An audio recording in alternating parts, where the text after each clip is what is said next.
बिस्मिल्लाहिर्रहमानिर्रहीम। Excel excellence में हम वर्कशीट देख रहे हैं।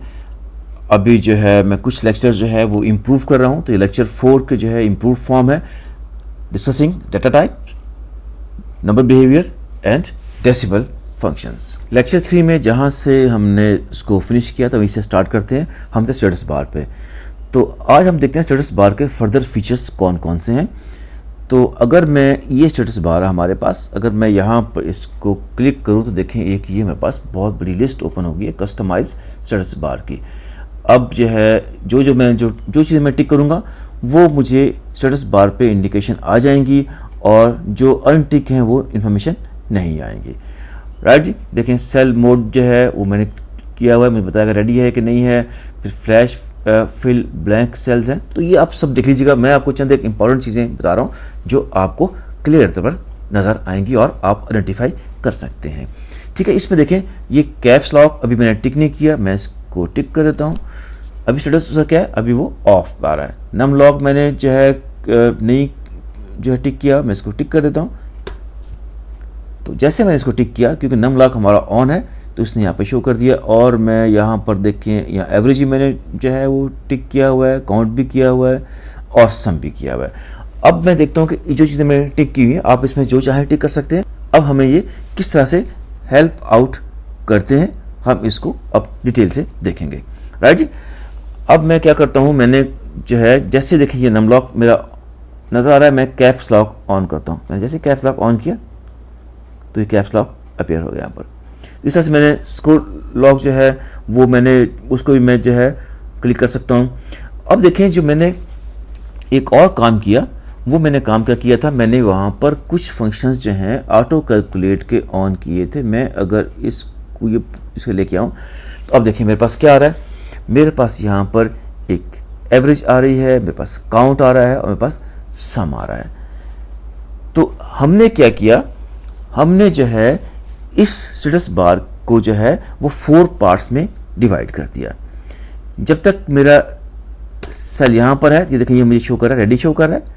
और जैसे मैं यहाँ पे कुछ लिखना शुरू करूँगा तो इसने देखा कि यहाँ पर ये बता रहा है कि आप इसको एंटर कर दें, या मैंने इसको एंटर कर दिया तो देखिए अब फ्री रेडी मोड पे आ गया। तो ये एरिया जो है जो हमें डिफरेंट इंडिकेशन शो कर रहा है, इसको हम क्या कहते हैं, इसको हम कहते हैं मोड इंडिकेटर। राइट, अब मैं इसमें जो चाहे ऐड कर लूँ, हम थोड़ा सा मैं क्विकली करता जाऊँ। अब ये जब मैंने इसको किया तो ये मेरे पास ये जो एरिया ये एक्टिव हो गया।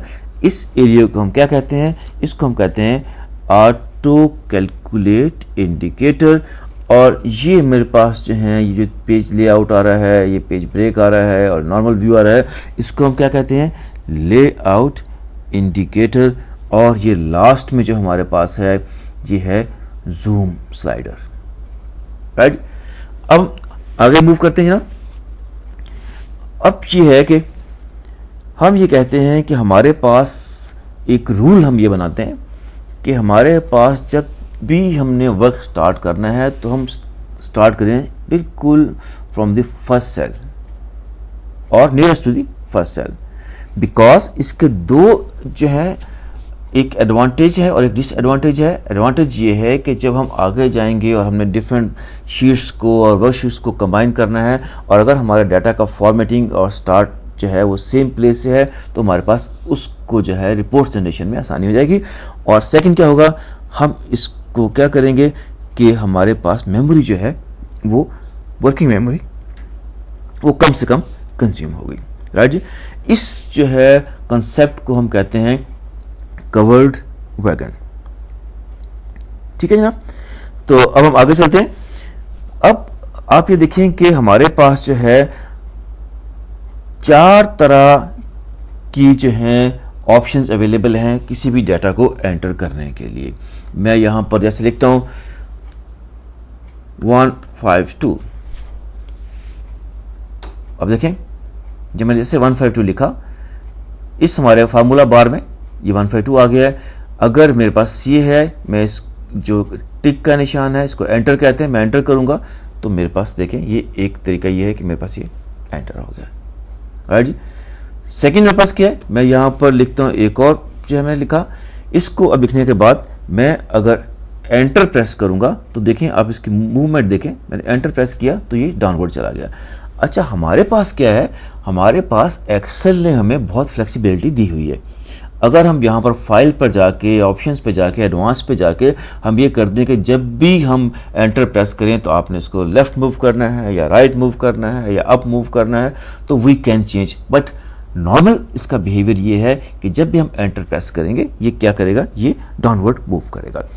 इसमें मैं फिर फिगर लिखता हूँ और अब मैं अगर टैब प्रेस कर दूँ, देखें मैंने टैब प्रेस किया तो इसने क्या मूव किया, इसे राइट पे मूव किया। ठीक है जी। और अगर फर्ज करें मैं यहाँ पर जो है एक और फिगर लिखता हूँ और मैंने यहाँ पर लिखने के बाद मैंने शिफ्ट प्रेस किया और शिफ्ट के साथ मैंने टैब को प्रेस किया, अब देखिए इस मूवमेंट क्या है, इसने लेफ्ट मूव किया है। और लास्ट जो हमारे पास है वो है with the help of arrows. अब हमारे एरोज से हम जहाँ चाहें डाउनवर्ड मूव करना चाहें डाउनवर्ड मूव कर रहे हैं, राइट अप, जो हमारा दिल है हम वहाँ पे मूव कर सकते हैं। ये हमारे पास एक ओपन ऑप्शन है, but we should know that, right.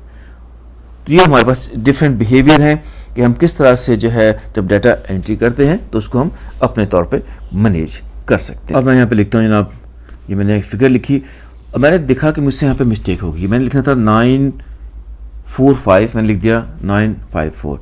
तो हमारे पास दो तरीके हैं इसको ठीक करने के। एक तो जो हमारे पास तरीका है इसको, वो इस तरह से कि मैं इसको यहाँ से एस्केप प्रेस करूँ तो देखें इसने इसको ख़त्म कर दिया। और सेकंड जो है हमारे पास क्या तरीका है, मैं यहाँ पे इसको ये कैंसिल कर दूँ तो इसने ये ख़त्म कर दिया। तो ये इस तरह से हम इसको यहाँ से करेक्शन कर सकते हैं। अब हम आते हैं टाइप्स ऑफ डाटा पे। हमारे पास तीन तरह के डाटा हैं। एक है this is a piece of text, और एक वैल्यू है और एक फार्मूला है। आज के इस लेक्चर में हम देखेंगे सिर्फ पीस ऑफ टेक्स्ट का बिहेवियर क्या है और वैल्यू का बिहेवियर क्या है, राइट जी। तो हम ऐसे करते हैं कि हम इसके सामने से चेक कर लेते हैं। मैंने क्या किया, मैंने यार यहां पर लिखा टेक्स्ट, एंटर किया और फिर जो है मैंने यहां पर वैल्यू लिखनी है तो मैंने यहां वैल्यू लिखी। अब आप एक चीज जरा गौर से देखिए कि हमारे पास जो है जब हम टेक्स्ट लिखते हैं तो ये इस कॉलम की मैं बात कर रहा हूं, ये यहां से ये, और जब हम जो है वैल्यू लिखते हैं, नंबर लिखते हैं, तो वो राइट अलाइंड है। तो ये एक हमारे पास, हम इसको खुद ठीक कर सकते हैं जैसे मर्जी कर लें, बट जो इसका फीचर है, नॉर्मल फीचर ये है कि ये लेफ्ट लाइन लेगा। अगर हम खुद चाहें तो इसको हम चेंज कर सकते हैं, हमारे पास ऑप्शन अवेलेबल है। और अगर इफ दिस इज मिक्सचर, मसलन मैं लिखता हूं कि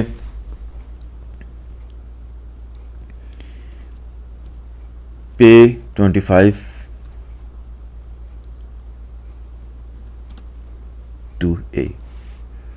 अब देखें इसमें नंबर्स भी है, इसमें टेक्स्ट भी है, तो ये क्या है, ये ठीक है, ये हमारे पास क्या है, ये हमारे पास लेफ्ट अलाइंड है क्योंकि ये इसको एज अ टेक्स्ट ले रहा है। इवन अगर मैंने स्टार्ट भी किया है 25 टू पे, मैं एंटर करूंगा तो इसने इसको भी क्या किया, इसने इसको लेफ्ट अलाइन लिया। तो अगर there is a mixture of number and text तो हमेशा जो है इसको ये कैसे रिकॉर्ड करेगा, इसको एज अ टेक्स्ट लेगा। और नॉर्मल जो है टेक्स्ट की प्रेजेंटेशन जो है टेक्स्ट की, वो क्या है, वो हमारे पास है लेफ्ट अलाइंड। अब मैं क्या करता हूं, मैं यहां पर एक नंबर लिखता हूं, राइट जी, और मैंने इसको एंटर किया। अब देखें इसने मुझे इसको साइंटिफिक कोटेशन में शो किया है, मुझे ये बता रहा है कि 2 के बाद हमारे पास 12 डिजिट्स और हैं। बिकॉज मेरे पास यहाँ पर स्पेस नहीं है तो I am unable to show. मैंने कहा अच्छा ठीक है, मैं कहता हूँ इसमें आप जो है वो कॉमा इंसर्ट कर दें। जैसे मैंने कॉमा कहा तो इसने इसको कहा कि ना मेरे पास स्पेस नहीं है, राइट जी। मैं अगर इस जो है कॉलम पे जाके यहाँ डबल क्लिक करूँगा तो इसने देखें ये पूरी फिगर मुझे शो कर दी कि ना आपकी ये जो है 2 के बाद 12 डिजिट्स और थे जो कि मेरे पास कॉलम में अवेलेबल नहीं थे, तो मैंने इसको आपको शो नहीं किया। एंड पे ये हमारे पास 2 डेसिमल शो कर रहा है।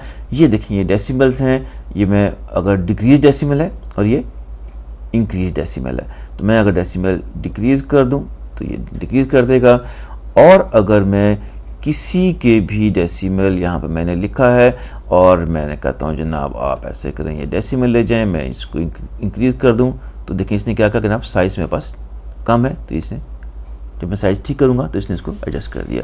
अब साइज़ ठीक करने के जैसे मैंने कहा 2 तरीके हैं, हम इसको यहाँ से भी जो है वो ठीक कर सकते हैं और इसको ऐसे एक्सपेंड भी कर सकते हैं, और यहाँ डबल क्लिक करें तो तब भी इसको एडजस्ट कर सकते हैं। और अगर यही प्रॉब्लम हमारे पास आ जाए टेक्स्ट के साथ, जैसे यहाँ पर देखें ये मैंने लिखा है पीस ऑफ टेक्स्ट लिखा है, तो ये एक अगले कॉलम में आ रहा है। अगर इस कॉलम में मुझे कुछ लिखना पड़ जाए, ठीक है जी, मैं कहता हूँ यहाँ पर आप जो है ये नंबर लिखें। मैंने जैसे यहाँ पर जो है ये टाइप किया तो अब आप देखें क्या हुआ, ये यहाँ से मेरे पास जो पीस ऑफ टेक्स्ट लिखा था वो अब मेरे पास पूरा अपीयर नहीं हो रहा, क्योंकि मेरे पास ये जो है इस जो है कॉलम के इस सेल को मैंने ऑक्यूपाई कर लिया है।